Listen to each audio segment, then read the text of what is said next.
Hola, ¿cómo están? Buenos días. Vamos a continuar con el epidídimo. ¿Me oyen?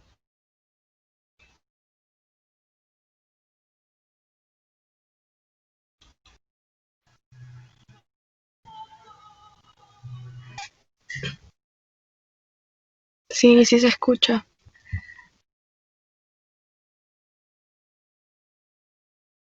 Ok, por favor, ¿quién puede leer epidídimo? Ya lo voy a poner ahí en pantalla. Ya sabemos que el epidídimo es el área que se encuentra adyacente, junto, muy cerca de la zona del testículo. Ayer estuvimos revisando testículo y ya vimos que tiene una subdivisión en lobos testiculares y cada lobo va a estar constituido por conductos que se denominan, ¿cómo se denominaban esos conductos?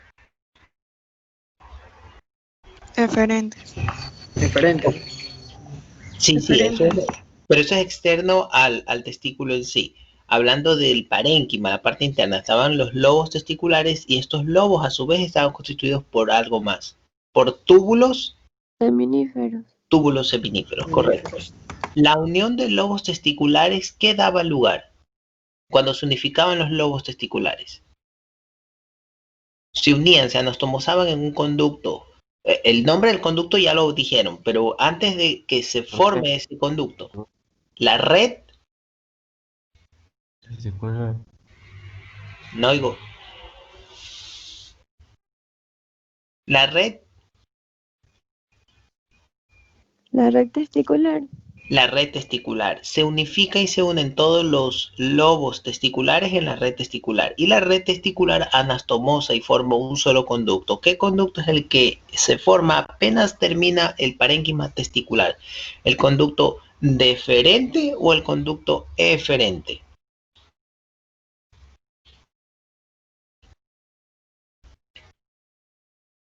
El conducto eferente. Con E, correcto, como Ecuador. El conducto eferente es el primero que se forma apenas se anastomosan los túbulos seminíferos con los lobos testiculares en la red testicular. Entonces ahí se forma el conducto eferente. Este conducto eferente asciende, sube y va a vehiculizar espermatozoides inmaduros hacia otra área más donde van a terminar de madurarse. ¿Cómo se llama esta área a donde asciende el conducto eferente? Epidídimo. Correcto, epidídimo. Es justamente lo que vamos a revisar. ¿Quién puede leer epidídimo? Ya les pongo la imagen.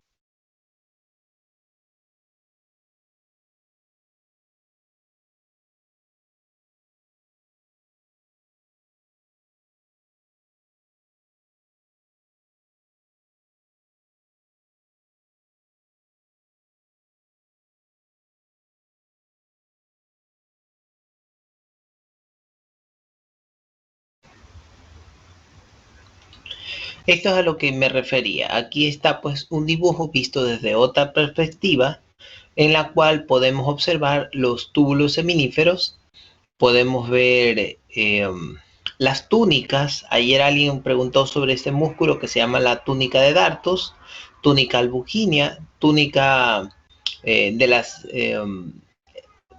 distintas capas que están constituyendo el revestimiento del testículo en sí. Cuando nosotros vamos a hacer una castración, hacemos un corte sobre estas túnicas justamente para que aparezca o asome el parénquima testicular y podamos ir a la conexión del testículo con respecto a la vascularidad con el conducto que va a llevar o vehiculizar ya espermatozoides plenamente maduros. Bueno, entonces estas capas van a estar envolviendo, como lo vemos aquí. Aquí vemos una porción del epidídimo y aquí vemos otra porción del epidídimo. Esta porción del epidídimo se le llama cabeza y acá está la cola. Estas se unifican en el centro y van a formar lo que se conoce como conducto deferente. Les recuerdo que esta es una vista de abajo hacia arriba. Estamos viendo la parte final del, del testículo, ¿ok? Entonces estamos viendo cómo ese testículo se ve desde acá abajo y asciende en la parte superior y el epidídimo está justamente lateral a él. El epidídimo abarca la parte inferior a superior de ese testículo y ahí se va a hacer la unificación. Todos estos lobos testiculares se unifican en la red testicular. Esta túnica de Dartos tiene una capa que va a estar envolviendo la zona testicular, al igual que la túnica albuginea, al igual que la túnica vaginal. Esto va a dar lugar a proteger al testículo. Tiene sensibilidad y va a favorecer el hecho de, en conjunto a la musculatura, hablamos de un músculo que va a favorecer la termorregulación. ¿Qué músculo era el que favorecía la termorregulación? Para que el testículo, si hacía demasiado calor, se mantenga alejado del cuerpo, pero caso contrario, si hacía demasiado frío, se acerque al cuerpo. ¿Cómo se llama ese músculo? El músculo cremáster. Correcto, correcto, el músculo cremáster, así es. Entonces, si estamos en pleno sol con demasiado calor o un extenuante ejercicio físico, los testículos no van a estar contraídos o cerca de la zona inguinal o cerca de la zona corporal, sino todo lo contrario, van a estar colgantes, van a estar alejados de la zona corporal, precisamente porque quieren alejarse de la alta cantidad de temperatura. Y viceversa, si hace demasiado frío, los testículos van a estar replegados y junto a la zona inguinal o junto a la zona corporal, porque por el sistema de termorregulación del músculo cremáster van a favorecer tomar un poco más de temperatura del cuerpo, robarle un poco más de temperatura al cuerpo. Pero recordemos que siempre va a necesitar tener un grado menor a la temperatura corporal. Dicho esto, por favor, ¿quién puede leer epidídimo?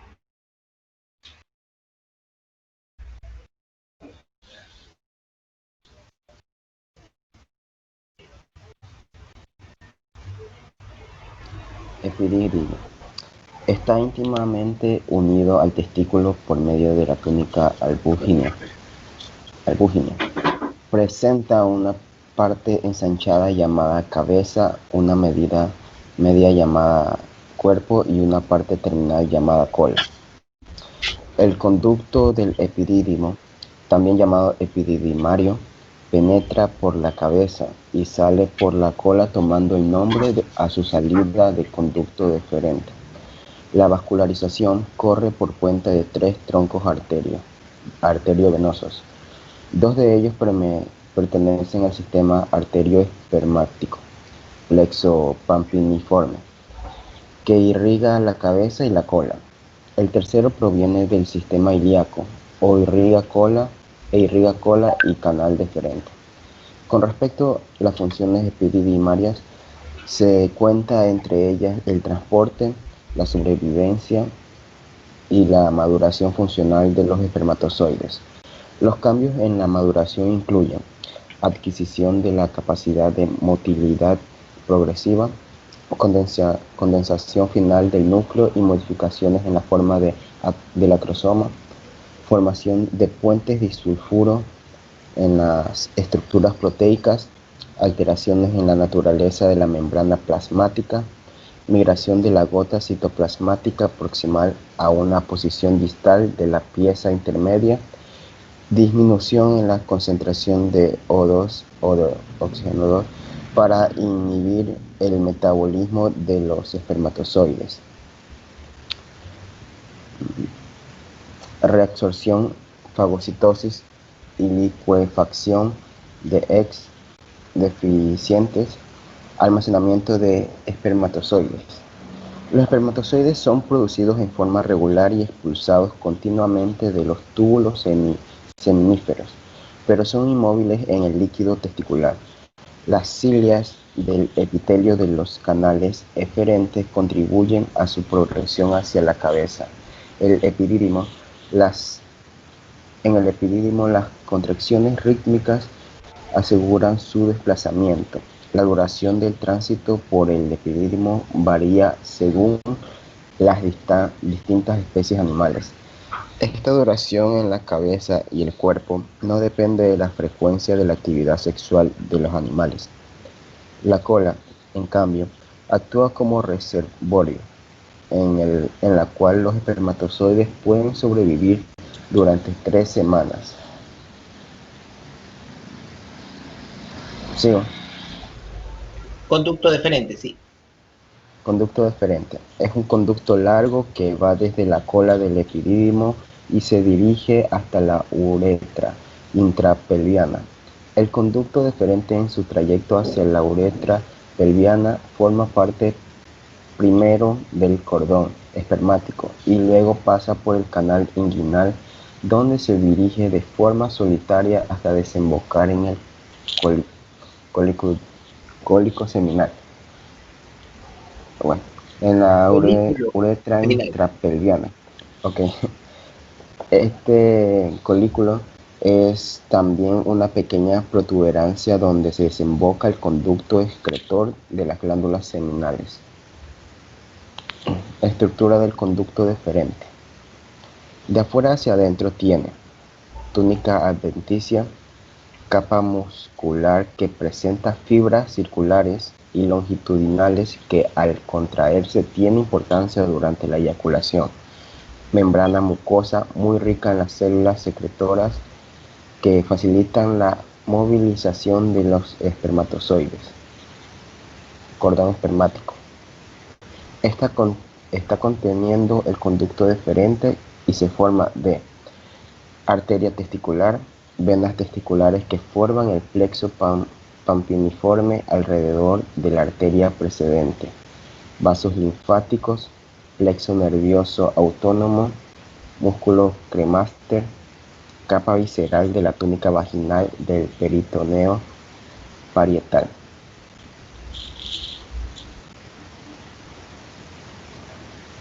Ok, vamos a volver a subir.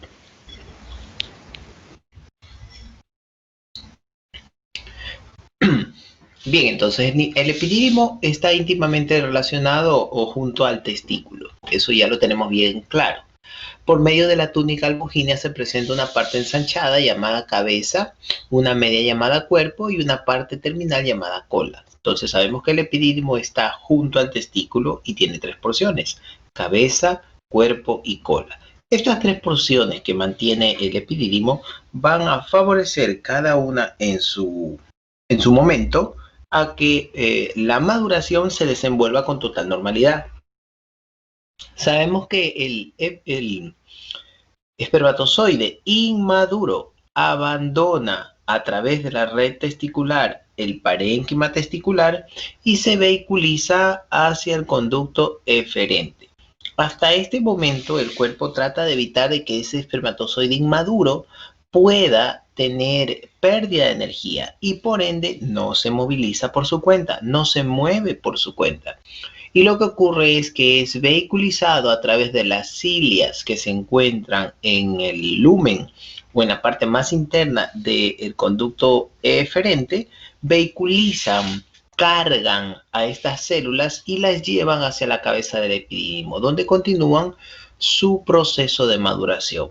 Al llegar al cuerpo del epidídimo, terminan normalmente la maduración y cuando llegan ya a la cola del epidídimo se va a desenvolver. Puede terminar también en la cola, pero allí más se espera que sean embodegados, que sean guardados los espermatozoides a la espera de una excitación que pueda hacer que se liberen de la bodega que estará en la cola del epidídimo. Entonces la cola del epidídimo guarda gran cantidad de reservas de espermatozoides que van a dar lugar en el momento de una excitación a salir por un conducto que va a vehiculizar estos espermatozoides ya con propio movimiento. Y aquí ya tendrán fuerza y ya empezarán a gastar energía. Mientras están pasando por el conducto eferente no gastan energía, pero ya una vez que ya pasan al conducto deferente, es decir, a continuación de la cola del epidídimo se va a formar el conducto deferente. Este conducto ya lleva o transporta espermatozoides totalmente maduros, listos para generar cigotos, listos para generar ovulación, unión al óvulo y generar un cigoto y de ahí un embrión. Entonces, estos espermatozoides ya tienen la fuerza y la destreza de movilizarse por cuenta propia. La vascularización corre por cuenta del tronco arterioso venoso. Tiene que haber una arteria y tiene que haber una vena. La arteria obviamente es la que va a generar o aportar nutrientes con oxígeno y las venas van a transportar o eliminar, disipar el CO2 producto del metabolismo celular. Dos de ellos pertenecen al sistema arterioespermático, el plexo pampiniforme. Entonces, si hablamos del plexo pampiniforme, estamos hablando de la vascularidad que llega, irriga y nutre a el parénquima testicular. Y obviamente, si hablamos del parénquima testicular, que está junto a él, el epidídimo, estamos hablando de ambos. Irriga la cabeza, la cola, y el sistema ilíaco irriga la cola y el canal deferente. Entonces, esta vascularidad denominada plexo pampiniforme hay que tomar en cuenta en el momento de hacer las castraciones. Si no ligamos bien este plexo pampiniforme o la zona adyacente a irrigación testículo epididimal, podríamos tener un problema de sangre. El animal se puede desangrar. Hay que tomar muy en cuenta esta vascularidad. Aquí hay una arteria y una vena.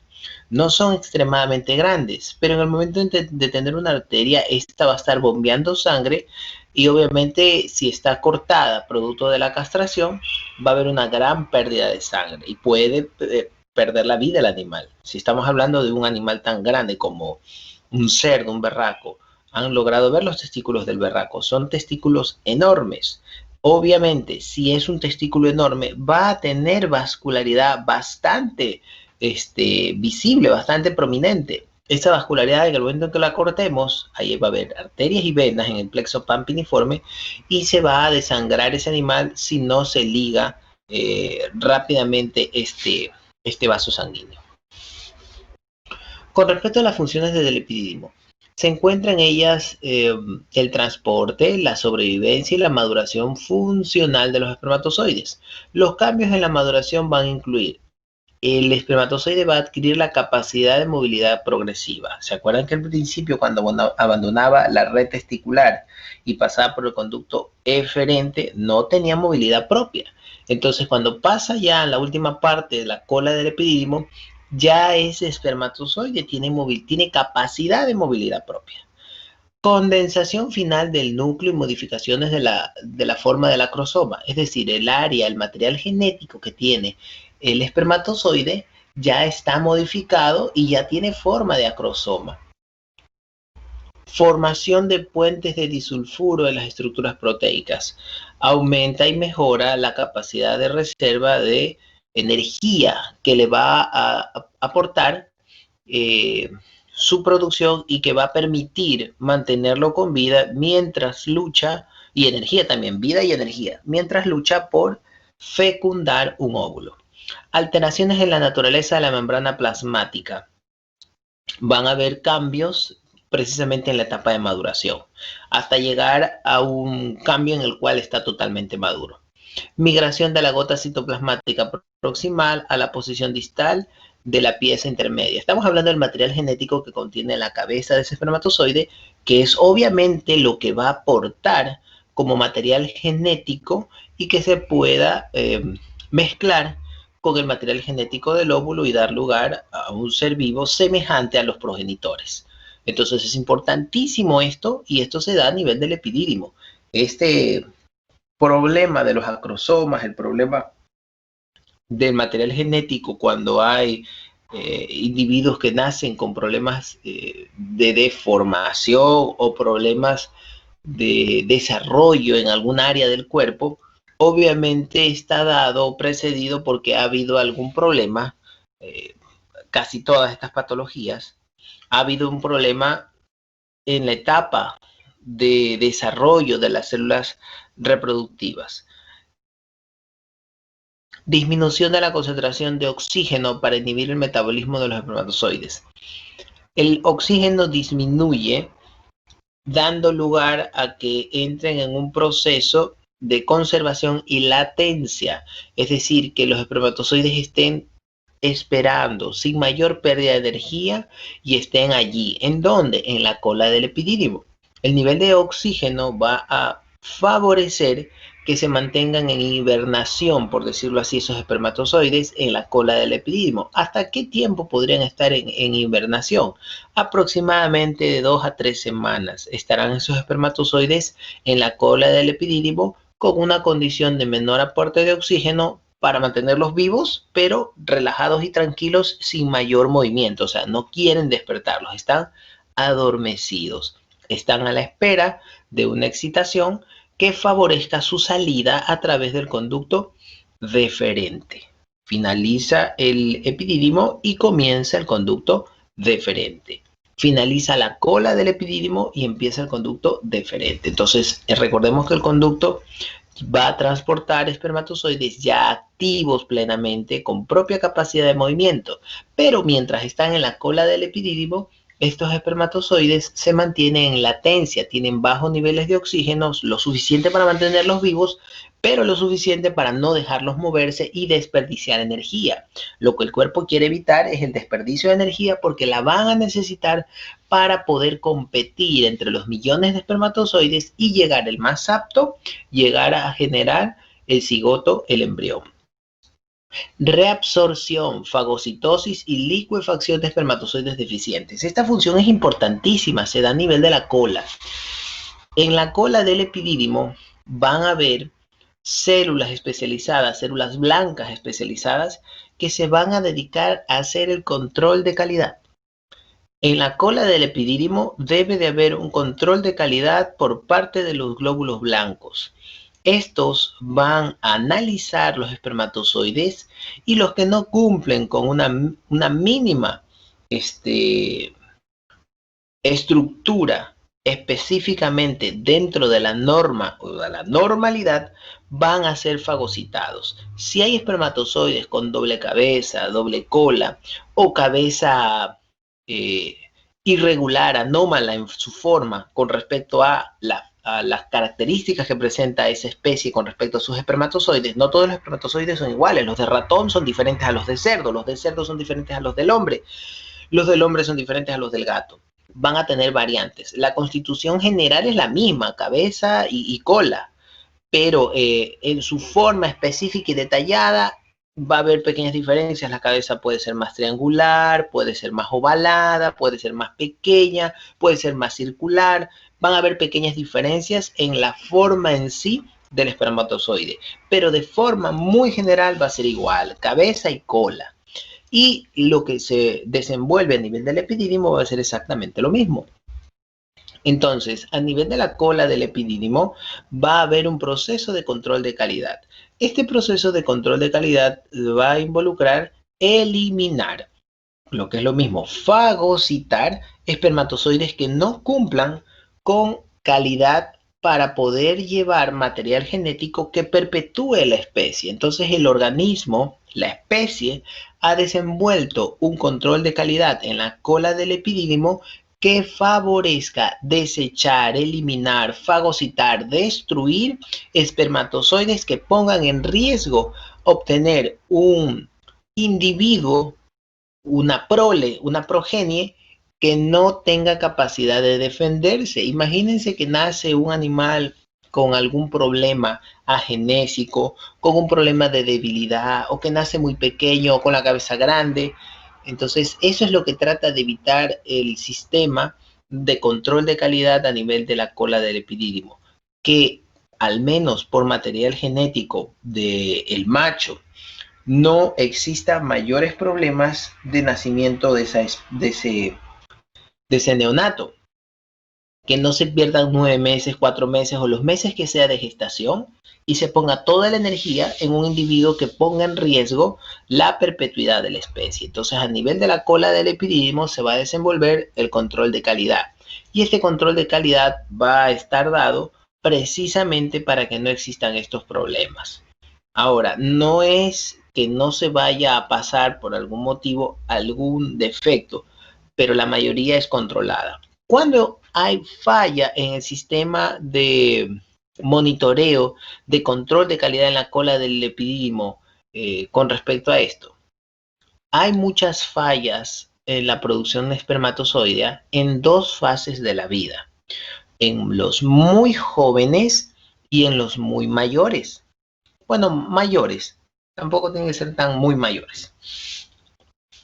Hoy en día se sabe que a partir de los 30, en el hombre, a partir de los 30 años empieza a haber un declive ya en la producción de espermatozoides, en la forma, en el vigor que tienen esos espermatozoides va decayendo con el tiempo.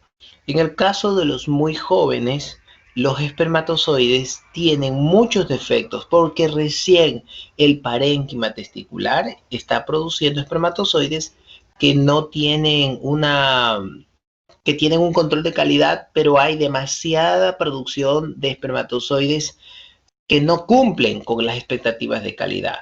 Por eso es que hay etapas de la vida en la cual no se permite que los animales copulen, al menos en producción, porque hay estos defectos. Si hablamos de un cerdo y nosotros cogemos un cerdo, un berraquito, muy joven, y empezamos a tomar muestras de su semen a los 4 meses, a los 5 meses de edad, vamos a ver que estas muestras van a contener gran cantidad de células espermáticas deficientes. Vamos a ver células espermáticas con doble cabeza o doble cola o microglia, cabeza pequeña, o macroglia, cabeza grande. Entonces vamos a ver detalles que nos van a permitir darnos cuenta que hay mucha célula no acorde o no conforme, o sea, el control de calidad no es eficiente en esa etapa de la vida. Ya cuando el animal llega a los 6 meses de edad, vemos cómo cambia drásticamente la celularidad que constituye a ese semen.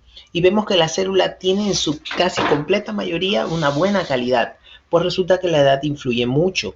Si nosotros hacemos una inseminación con el semen de un berraco muy joven, a 4 o 5 meses de llegar a producir semen, vamos a ver que las crías que nacen a partir de allí son crías pequeñas, poco desarrolladas, muy delgadas, deficientes de grasa corporal, que realmente es con mucho esfuerzo que podrían llegar a alcanzar los destetes. Entonces eso es importante tomarlo en consideración al momento de, en producción, de hacer la ascensión de un macho como berraco.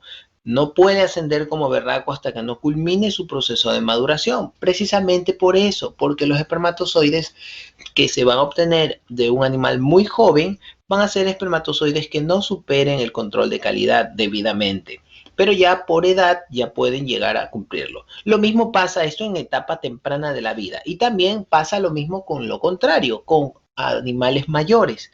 Si el animal es muy mayor, también va a empezar a haber una alta tasa de producción de espermatozoides defectuosos. Allí no será por falta de maduración, ahí será por lo contrario, por una maduración ya dada que realmente no tenga un control de calidad que favorezca que no aparezcan estos espermatozoides deficientes. Entonces, a nivel de la cola del epidídimo se da el control de calidad. Y esto es reabsorbiendo, es decir, desintegrando, fagocitando, se comen, engullen todos los espermatozoides deficientes. Y esto hace que permita mantener gran cantidad de espermatozoides con una buena calidad, que vayan a dar lugar a un buen cigoto y embrión.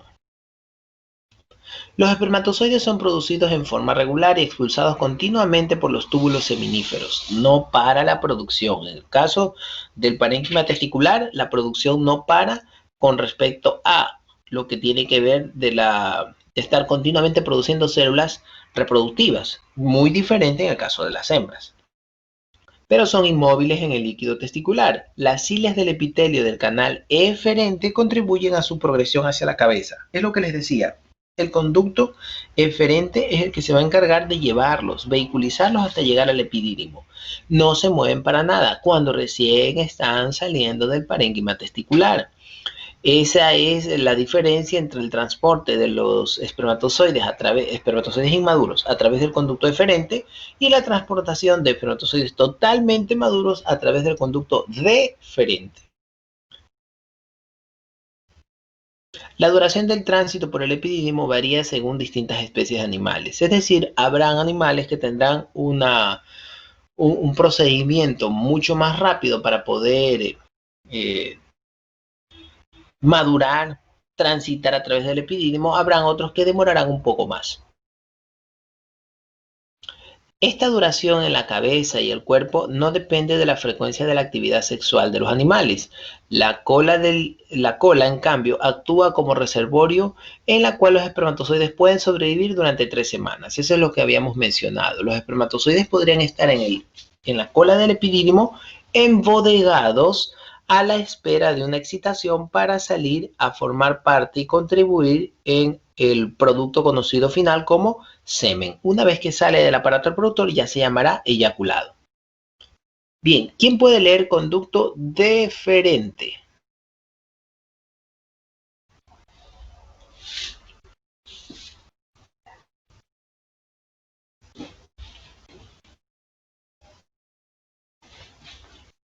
Es un conducto largo que va desde la cola del epidídimo y se dirige hasta la uretra intrapelviana. El conducto deferente en su trayecto hacia la uretra pelviana forma parte primero del cordón espermático y luego pasa por el canal inguinal, donde se dirige de forma solitaria hasta desembocar en el colículo seminal en la uretra intrapelviana. Este colículo es también una pequeña protuberancia donde desemboca el conducto excretor de las glándulas seminales. Estructura del conducto deferente. De afuera hacia adentro tiene 1. Túnica adventicia. 2. Capa muscular que presenta fibras circulares y longitudinales que al contraerse tienen importancia durante la eyaculación. 3. Membrana mucosa muy rica en células secretoras que facilitan la movilización de los espermatozoides. Cordón espermático. Este contiene el conducto deferente y se forma de 1. Arteria testicular. 2. Venas testiculares que forman el plexo pampiniforme alrededor de la arteria precedente. 3. Vasos linfáticos. 4. Plexo nervioso autónomo. 5. Músculos cremaster. 6. Capa visceral de la túnica vaginal del peritoneo parietal. Escroto, llamadas también bolsas, que internamente alojan a los dos testículos. Se sitúan cerca de la mitad que existe entre la región inguinal y el ano.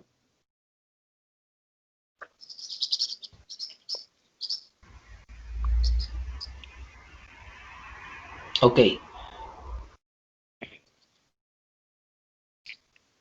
Escroto no ha leído, ¿verdad? La Sí, parte de abajo. estructura de afuera hacia adentro del escroto. 1. Piel caracterizada por presentar la superficie pilosa y con surcos. 2. Membrana fibroelástica que da movilidad a la capa precedente. 3. Fascia escrotal es una membrana fibrosa que le da consistencia y movilidad al escroto y a los testículos. 4. Túnica parietal de la túnica vaginal. El escroto y los testículos están ricamente vascularizados e inervados. Glándulas sexuales accesorias.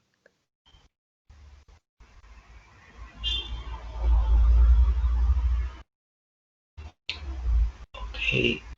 Ahí.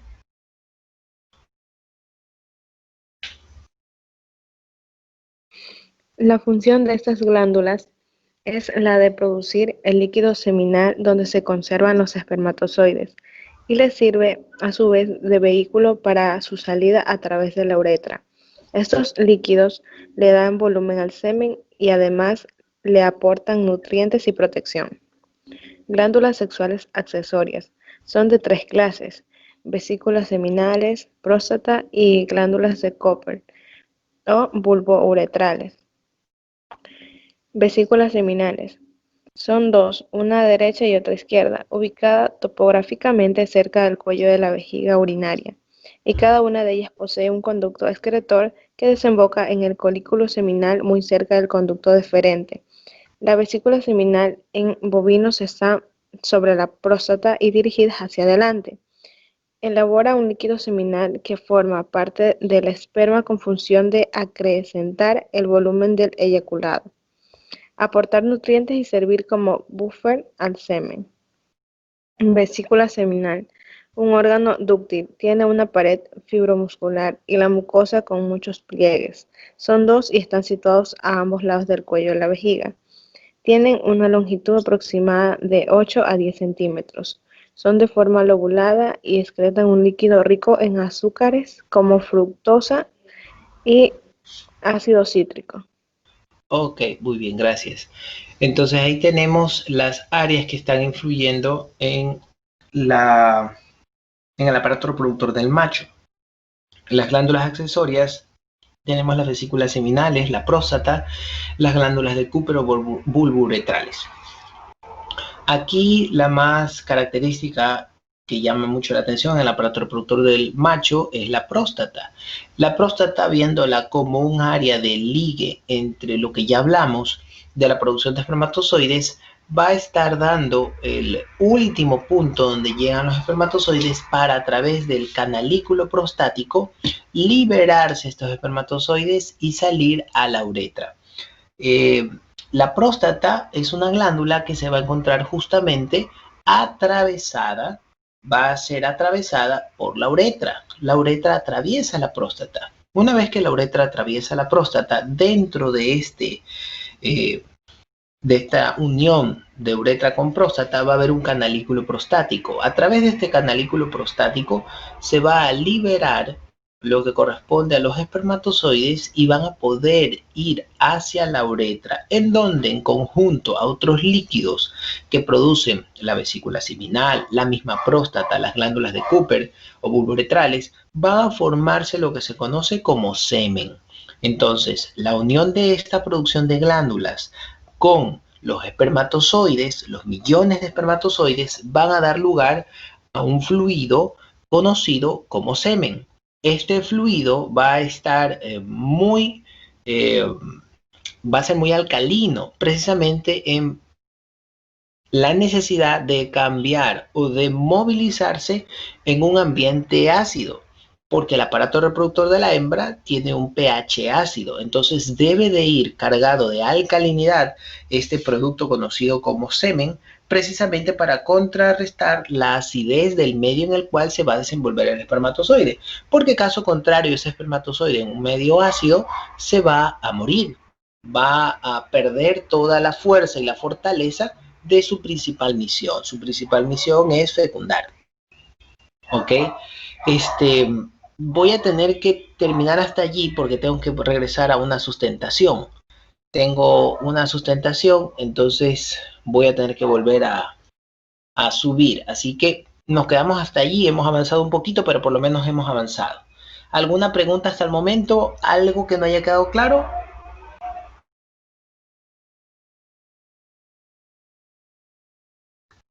Hola, ¿me oyen? Sí, todo bien, profe. Ya, entonces, perdón, ¿qué me dijo? Que sí se lo escucha. No me escuchan. Sí, sí se le escucha. Ah, ya. Entonces queda un poco más claro el aparato reproductor. Prácticamente estamos finalizando la zona testicular. Entendimos que los animales muy jóvenes no pueden ser sometidos a cópula o a ser considerados sementales, hablando de los machos, porque al ser muy jóvenes van a tener una alta tasa de producción de células anómalas. ¿Dónde se cumple el control de calidad de los espermatozoides? El control de calidad de los espermatozoides se va a cumplir en la cola del epidídimo.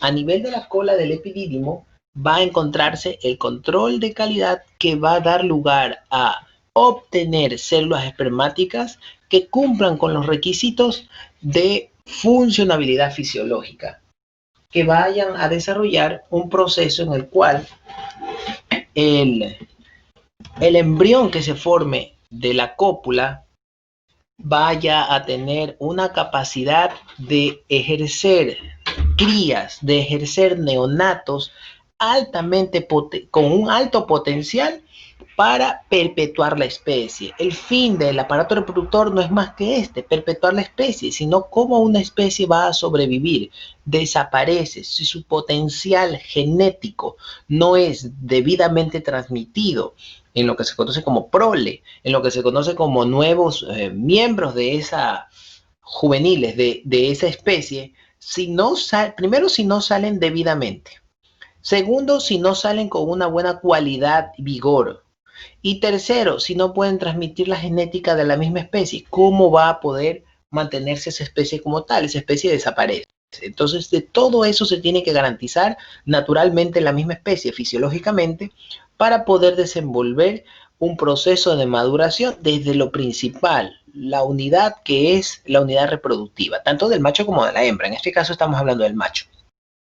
Todas estas células son cuidadas hablando de los espermatozoides, al menos los inmaduros, cuidados del movimiento, no se mueven, no hacen ninguna actividad, simplemente son vehiculizados por cilios a través del conducto eferente para que entren al epidídimo. El epidídimo va a constar de 3 áreas: cabeza, cuerpo y cola. El paso más rápido o menos rápido a través del epidídimo para alcanzar la maduración no depende tanto en sí de la actividad sexual. No es que mientras más actividad sexual tenga el berraco, el cerdito, más rápido se van a madurar las células porque necesita más células espermáticas viables. No es medible de ese modo. Entonces, lo que va a permitirse hacer es que esto vaya a desenvolver una buena actividad. Ya nos interrumpía. Ok, bueno, entonces seguimos el día de mañana.